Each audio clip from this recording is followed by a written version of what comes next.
안녕하세요. 오늘도 우리 하나님께서 우리 성도님들에게 은혜와 평강으로 복 내려주시기를 주의 이름으로 축원합니다. 오늘 함께 나눌 하나님의 말씀은 요엘서 1장 13절로 20절입니다. 제가 봉독하겠습니다. 제사장들아, 너희는 굵은 배로 동이고 슬피 울지어다. 제단에 수종드는 자들아, 너희는 울지어다. 내 하나님께 수종드는 자들아, 너희는 와서 굵은 베옷을 입고 밤이 새도록 누울지어다. 이는 소제와 전제를 너희 하나님의 성전에 드리지 못함이로다. 너희는 금식일을 정하고 성회를 소집하여 장로들과 이 땅의 모든 주민들을 너희 하나님 여호와의 성전으로 모으고 여호와께 부르짖을지어다. 슬프다 그날이여, 여호와의 날이 가까웠나니 곧 멸망같이 전능자에게로부터 이르리로다. 먹을 것이 우리 눈앞에 끊어지지 아니하였느냐? 기쁨과 즐거움이 우리 하나님의 성전에서 끊어지지 아니하였느냐?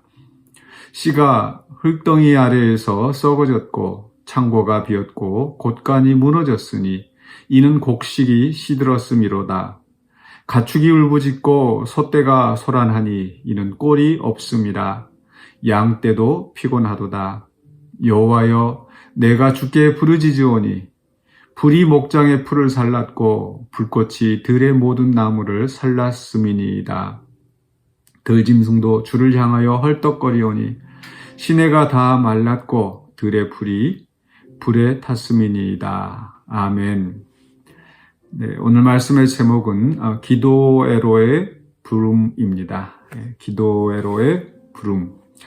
앞에서 우리는 애곡으로의 부름이라는 제목으로 말씀을 생각해 보였는데, 이 선지자가 또 늙은 자들, 또 취하는 자들, 농부들, 여러 계층의 사람들을 부르면서 그들이 처한 비극적인 현실, 또 온 국가가, 온 나라가, 온 공동체가 처한 이 비극적인 현실을 외면하지 말고 또 막연한 낙관주의로 넘어가지 말고 직시하라. 그리고 그것을 애도하는 것이 필요하다. 왜냐하면 그래야 정말 이 잘못을 바로 보고 또 돌아설 수 있는 그런 기회가 있기 때문이라고 그런 말씀을 나눴습니다. 그래서 우리가 또 문제 상황에 있을 때 또 우리 자신을 돌아보고 또 회개하면서 또 문제의 해결을 위해서 주님 앞에 나아가는 그런 태도가 필요하겠죠. 오늘은 그 말씀에 이어서 이 애곡으로의 부름에 이어서 이 선지자는 기도의 자리로, 기도애로의 이 성도들을 지금 부르고 있습니다. 시작은 13절에서 이제 제사장들아 또는 제단에 수종드는 자들아 라는 말씀으로 시작을 합니다. 결국 이 모든 이 애곡의 정점이 결국은 이 제사장들, 제단에 수종드는 자들로 올라가게 되는데, 사실 이들에 대해서 이제 슬피 울지어라라고 하는 그 내용은 바로 13절 마지막에 소제와 전제를 너희 하나님의 성전에 드리지 못함이로다 라고 말씀합니다. 이 내용은 앞에서 9절에서 이미 설명되었던 부분이긴 합니다. 소제와 전제가 여호와의 성전에서 끊어졌다. 여호와께 수종드는 제사장은 슬퍼하도다. 그런데 이제 직접 그 제사장들을 향하여서 이 하나님께 드리는 제사가 끊어진 것에 대해서 이제 애곡하고 슬퍼하라고 이야기를 합니다. 특별히 전제와 소제와 전제를 이야기하는데, 이 소제가 곡식으로 드리는 제사이고 또 전제는 이 포도주를 마지막에 붓는 그런 의식이죠. 그러니까 결국은 앞에서 이 가뭄과 또 메뚜기 재앙으로 인해서 포도나무, 무화과나무 모든 곡식들이 다 이제 다 그 흉작이 되고 또 다 이 메뚜기나 곤충들이 다 먹어치우고 아무것도 없는 상태이죠. 그러니까 결국 이 소제와 전제가 다 끊어질 수밖에 없는 이런 상황인 거고, 이것을 제사장들이 보면서 또 슬퍼하라고 이야기를 합니다. 그런데 단지 슬픔에서 끝나지 않고 그 선지자는 이제 이 제사장들을 불러서 성전에 굵은 베옷을 입고 성전에 와서 이제 누워 있으라라는 이야기를 합니다. 이 밤이 새도록 누울지어다. 그냥 누울지어다라고 하는 게 정말 이 성전에 와서 통곡하면서 울라고 하는 거죠. 그런데 여기서 이제 슬픔, 애곡에서 끝나지 않습니다. 앞에 부분과 다른 게 있다면은 바로 성전에 나와서 밤새도록 울 뿐만 아니라 그들 스스로 정말 애곡할 뿐만 아니라 14절에 보면은 금시기를 정하고 성회를 소집하여 장로들과 이 땅 모든 주민들을 너희 하나님 여호와의 성전으로 모으고 여호와께 부르짖을지어다. 하나님께 부르짖으라. 온 나라가, 온 공동체가 연합하여서 정말 금식하면서 성회로 모이면서 하나님께 부르짖으라 라고 이 기도의 자리로 지금 부르고 있는 겁니다. 분명히 우리는 우리의 삶에 어려움이 닥칠 때 절망하고 좌절하게 되는데 그 절망하고 좌절 또 그저 슬퍼하고 애곡하는 것만으로는 우리의 문제가 해결될 수가 없습니다. 우리가 하나님 앞에 회개하였으면 또 회개하고 그 다음에 우리는 또 하나님께 또 하나님의 은혜를 구하면서 또 하나님께서 그 문제를 해결하여 주시기를 간구해야 한다는 거죠. 바로 그러한 말씀이 오늘 본문 속에 있습니다. 그러면서 이제 15절에서부터 20절까지는 바로 이 선지자 자신이 지금 탄식하면서 또 기도하는 그런 모범을 보이는 것 같습니다. 바로 15절부터 18절까지가 또 다른 이 슬프다라고 시작하는 이 애곡의 내용인 거죠. 결국 모든 기쁨과 즐거움이 끊어지고 또 이 씨가 흙덩이 아래서 썩어졌다. 지금 이제 씨가 사실 흙에 심겨졌으면 싹이 나고 이제 가지가 자라고 열매가 맺어져야 되는데 이게 싹이 나지도 않고 흙덩이 아래에서 썩어져 버린 상태가 되는 거죠. 계속해서 앞에서 설명하였던, 앞에서 묘사하였던 그런 이 농작물의 피해 상황을 다시 한번 반복하고 있습니다. 자, 그런데 이런 이 상황에 대해서 이야기를 하면서 이 15절에 바로 슬프다 그날이여 여호와의 날이 가까웠다. 사실 우리가 기대하는 것은 여호와의 날 하면은 하나님이 통치하시는 하나님의 영광이 나타나는 또 하나님의 백성들이 구원을 얻는 그런 날로 기대를 합니다. 그러나 아모스 선지자도 이런 비슷한 말씀을 선포하였는데 바로 이 여호와의 날이 그저 기쁘고 좋은 날, 빛의 날만은 아니라는 겁니다. 여호와의 날은 하나님께서 개입하시는 날이고 그렇기 때문에 하나님께서 그 백성을 치시고 심판하시는 날도 여호와의 날입니다. 하나님의 개입하시는 날. 그런데 여기서 하나님의 개입하시는 것은 물론 이 단지 멸망과 죽음이 아니라 하나님의 백성들에게는 또 새롭게 시작할 수 있는 새로운 구원의 역사가 시작되는 날이기도 합니다. 그러나 그렇다고 해서 이것이 그저 마냥 좋기만 하는 날은 아니라는 거죠.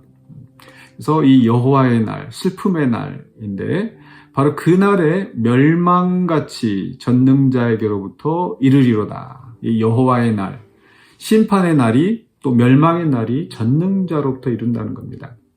자, 여기에서 지금 우리가 이 요엘의 말씀을 생각할 때 우리가 꼭 기억해야 될 것은 지금 사실 이 문제, 지금 이 이스라엘 백성들이 당하는 문제가 어디서부터 오는 겁니까? 궁극적으로 이 하나님께로부터 온다라는 것을 이해해야 된다는 거죠. 즉 이방 나라들이 쳐들어오고 또는 그 가뭄과 재난과 이런 일들이 일어나는 그 이면에 하나님께서 그 백성을 치시는 하나님의 주권적인 심판이 있었다라는 겁니다. 이 하나님의 심판이 있었다, 즉 심판자가 하나님이라는 것을 우리가 인정하고 깨닫는 게 중요한 것은 바로 하나님이 심판을 하셨기 때문에 결국 그 심판을 거두시고 회복하게 하실 수 있는 분도 하나님이라는 겁니다.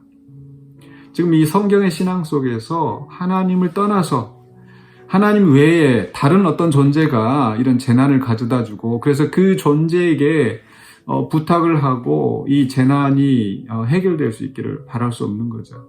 이방 나라가 쳐들어온 것도 단지 그들의 힘에 의해서가 아니라 하나님이 그 백성을 넘겨주셨기 때문에, 이방인으로 승리하게 하셨기 때문에, 이방인이 쳐들어오게 하셨기 때문에 그 일어났다는 겁니다.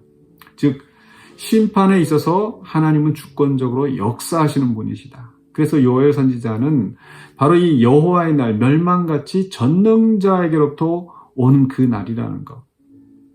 하나님은 주권자로서, 전능자로서 이런 모든 불행에, 모든 재난에 그 이면에 역사하시는 분이라는 것. 그러기 때문에 결국 이 문제를 해결하실 수 있는 분도 하나님이라는 믿음을 가지고 지금 이 요엘 선지자는 기도하라고 부르고 있는 거죠.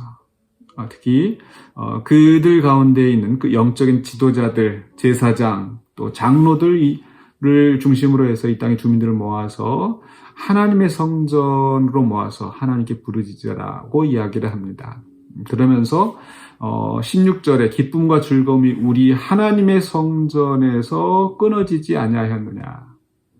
결국 이 기쁨과 즐거움이 끊어지게 된 근본적인 그 이유가 하나님의 성전에서 끊어졌다는 거, 하나님께서 하셨다라는 거.